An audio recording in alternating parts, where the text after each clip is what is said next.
Hello everyone and welcome to my YouTube channel. Today we are going to discuss about how to fix transparent controller center not showing on your iPhone iOS 26. So basically, iPhone has introduced the latest iOS version, iOS 26, and it has introduced many the feature, and one of the feature is liquid glass option and transparency icon, and also transparent control center. But if your control center is still not transparent, and if you want to use it as your transparent control center, so how you can fix that? For this, what you have to do, you have to simply watch this video in.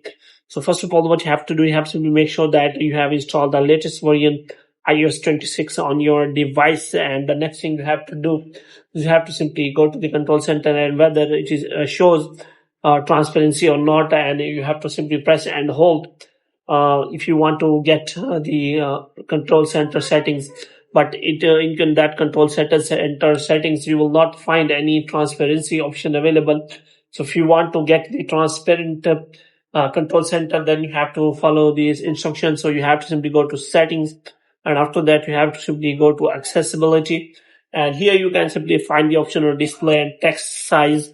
So here is option available, reduce transparency. So you have to make sure you turn on this feature, and after that you have to check whether your control center has been fixed, and now it is showing uh, transparency or not. If it is still not transparent, then you have to simply turn it off again, and you have to simply take the screenshot of the problem, and you have to simply send it to the Apple support and ask for the solution of the problem. And if the problem is still there, then you can also discuss it in Apple discussion forum, and you will get any of the solution there.